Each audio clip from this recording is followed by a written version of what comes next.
राम राम, जय सिया राम। आज मैं थाना गणेश जी महाराज री कहानी कहूँ। जको एक छोटा सा गांव में बामण और बामणी रहता। जको बांका कोई भी संतान को नहीं। जको बामण है जको आपको गणेश जी महाराज की आपको सुबह स्नान आदि कर भगवान की सेवा में लग जातो। जको बामण है जको गणेश जी की मूर्ति है, जको गणेश जी की मूर्ति ने आप स्नान करके गणेश जी की मूर्ति ने स्नान करवार और आरती पूजन अर्चनान करनो और भोग लगानो और फिर आप भी खानो खातो। आपको यहीं शाम का भी आरती पूजन करना और भोग लगानो और फिर खानो खानो यहीं आपको नित नियम करन लागो। आपको रोज के रोज यहीं भगवान की पूजा अर्चना करना और सेवा भाव करनो, वहाँ का भोग लगानो। क्योंकि वहाँ का खुद का तो कोई संतान को नहीं, जको आपको गणेश जी महाराज नहीं बाकी सेवा भाव में लगे रहता है।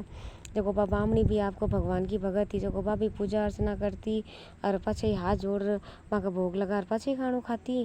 देखो यही दोनों जना आपको जीवन व्यतीत करन लागा। देखो एक दिन बामण बोलियो कि मैं है ना मेरा कोई काम आगो पंडिताई को, जको मन 6-7 दिन के लिए कोई दूसरे गांव जानो पड़सी। देखो तू मैं इतना दिन तो मैं गणेश जी की सेवा भावपूर्वक करो और आरती पूजन भोग लगाना दोनों टाइम मैं करो और अब मैं अठे नहीं हूँ 6-7 दिन, तो अब तन करना है। जना बामणी बोली कि ठीक है, मैं नियम हूँ नित नियम मुझे थे करो बिल्कुल वही करूँगी। जो बामण तो आपको चलियो को दूसरे गाँव। बामणी है जो आपको सुबह उठी स्नान आदि कर सनो पहली गणेश जी महाराज का स्नान आदि करा दियो और पछे नहा धोई कर आपको आरती पूजा करी और आपको जार भोग गणेश जी को भोग बनाने लागी। आपको भाव पूर्वक भोग बनाए और खानो बनाए और मिठाई बनाई और आपको गणेश जी भगवान का आगे थाली रख दी भर के। जनाबा बोली गणेश जी महाराज के आपको करन लागी कि गणेश जी महाराज आओ और आप तो भोग लगा लो, क्योंकि आज तो मैं घर में अकेली हूँ, बामण देवता भी कोनी, जो मन तो घर का कोई दूसरा काम भी करना है। देखो यहाँ कह रहा आपको बामणी जो आपको झाड़ू जोड़ी और कढन लागी और कोई दूसरा काम करन लागी। जतनी आपको काम कर आई बामणी जना पछी देखा तो गणेश जी महाराज है जो आपको भोग लगाया ही को नहीं, वो तो खाया ही को नहीं। देखो बा और भाई अर्चना करे कि प्रार्थना करे कि गणेश जी महाराज आओ और भोग लगाओ थे तो कुछ ही कौन खाया, खानो ठंडो हो जैसी जल्दी आओ और मन थोड़ा काम और करनो है जो आपको कह रहा तो चली जाए। या करता करता दोपहरी हो जाए। देखो बापा छी आवे जना देखा तो खानो है जो कुछ ही पड़े है। जना गणेश जी महाराज ने कहे गणेश जी महाराज अब तो थे दोपहरी होगी जल्दी आओ और मैं भी मेरा काम निपटा लियो। अगर थे भोग नहीं लगा होगा तो मैं मेरा स्वामी का ने वादो करियो हूँ कि मैं थाने भोग लगा रही खानो खाऊंगी, पहले था ही भोग लगाऊंगी थे खानो भोग लगा लियोगा जनी मैं खाऊंगी। जनाब आपको गणेश जी महाराज ने कहा जब तक थे भोग नहीं लगा होगा जब तक मैं भी खानो कौन खाऊं, आ जाओ गणेश जी महाराज मैं भी भूखी हूँ। जना भाई गणेश जी महाराज सोचे कि आज मेरो वो बामण है जो भी बहुत बड़ो भक्त है, बिन अभी कितना साल होगा मेरी आरती पूजन भावपूर्वक सेवा करता भोग लगाता, और आज बामणी है जो अभी भूखी बैठी है, अगर मैं भोग नहीं लगाऊंगा तो बामणी भी खानो कौन खाए। देखो आपको गणेश जी महाराज है जो छोटा सा बालक का रूप में जाके अरे बामणी ने जार के भी कि लियाओ मन भूख लाग रही है खानो खुआ दो।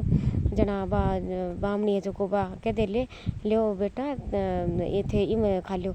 जना आपको भी छोटा सा बालक ने जो आपकी थाली दे दे, देखो वो छोटा सा बालक ही है जो आपको भोग आलो प्रसाद रोर पूरो बैठो बैठो आपको चट कर जाए जना आपको चलियो जाए। पास बामणी है जो बामणी भी आपको खानो खा ले।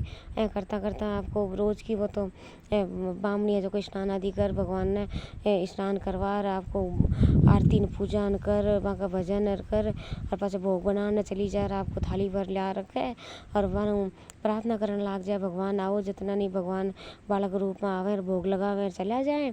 करता करता 6-7 दिन बीत गया। 7वें दिन है जो वो बामण देवता जो पाछो आयो।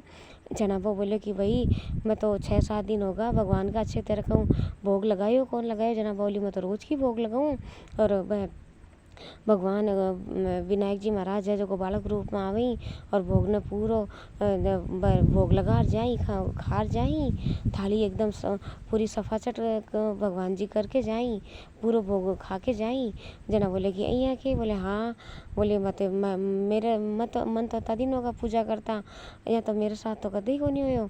जना बोले कि थे आज नहीं छुप के बैठ जाओ जो मैं थान दिखाऊं। जना बामणी है जो आपकी रोज की हली जय नहा रहेगी और भगवान ने भी स्नान करा दियो और आपको बिठा दियो। पछे है जो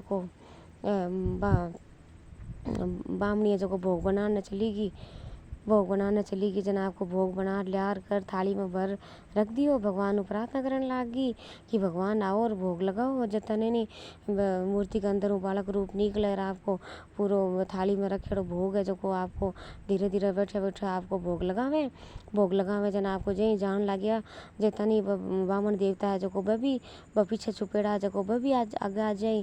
जना वो कहे कि भाई भगवान विनायक जी महाराज मन तो इतना साल होगा पूजा अर्चना करता थे तो मन कभी दर्शन कौन दिया और मेरी पत्नी है जो कभी 6-7 दिनों पूजा कर रही है इन तो थे दर्शन भी दिया और भोग भी लगाओ। जना वो विनायक जी महाराज बोले कि थे पूजा अर्चना करता तने भी बहुत साल होगा और तू भी ब्राह्मण मेरी बहुत ही तन मन धनु सेवा करी है बहुत ही सेवा भाव मेरा भोग लगाए है और पूजा आरती अर्चना धूप दीप और सब कुछ कराया है। मैं बहुत ही खुश हूँ और बामणी भी मन बहुत ही सेवा भाव और बहुत ही मन हूँ मेरे प्रार्थना करने लागी कि विनायक जी महाराज आओ तो बाकी भावना में बाकी प्रेम का आगे बाकी भक्ति का आगे मैंने झुकनो पड़गो और मैंने आनो पड़गो। मैं थाकी दोनों की भक्ति और ये सेवा भाव बहुत ही खुश हूँ जो मैं थाने आशीर्वाद दे जाऊँ जो थाके भी नौ महीने संतान हो जैसी और सुख शांति समृद्धि हो जैसी और अन्न धन का भंडार हो जैसी थाको घर है जो मेल मालिया के रूप में बदल जैसी जो मैं थाने खूब आशीर्वाद दे जासी हूँ जो जाती टेम है जो विनायक जी महाराज ब्याह के घर के लात की लगा जाए जो अखार वखार भरी जाए और मेल मालिया खड़ा हो जाए और 9 महीने वहाँ के पुत्र हो जाए और वह दोनों जना ही है जो आपको सुख शांति समृद्धि रहने लग जाए। भगवान विनायक जी महाराज जय बा ने दर्शन दिया और जय बा का घर सुख शांति समृद्धि अखार वखार भरिया वहाँ का मेल मालिया खड़ा करया भगवान वही सका करी जो कहता ने सुनता ने उकारा भरता ने भगवान सकी मनोकामना पूर्ण करी जो। बोलो विनायक जी महाराज की जय।